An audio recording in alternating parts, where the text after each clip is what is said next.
Hi, let us learn about multiplication and division in rational numbers. First, for the multiplication, we should multiply numerator into numerator and denominator into denominator. By multiplying numerator into numerator and denominator into denominator, we will get the answer. For division, first we have to understand the problem.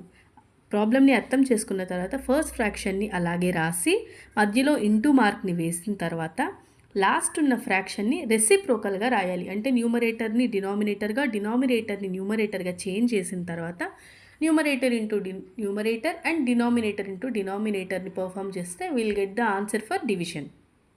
And find 9 rational numbers between 2/3 and 3/4. ఇవి చేయడానికి first ఇచ్చిన ఫ్రాక్షన్స్ని note చేసుకోవాలి. Note చేసుకున్న తర్వాత denominators, different denominators అయితే will go for the LCM. So LCM of 3 and 4 is 12.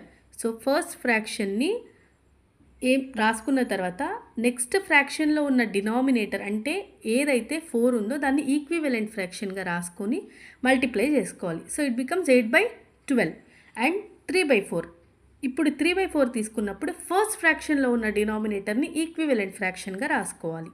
రాసుకుంటే will get 9/12. So denominators సేమ్గా ఉన్నాయి కాబట్టి మనం ఈ రెండింటిని మళ్ళీ 10/10తో అంటే ఈక్వివలెంట్ ఫ్రాక్షన్తో మల్టిప్లై చేస్తే will get the answer as 80/120 and 90/120. So అక్కడ ఉన్న 9 రేషనల్ నెంబర్స్ ఫ్రమ్ 80 to 90, 81, 82 ఇలా ఉంటాయన్నమాట.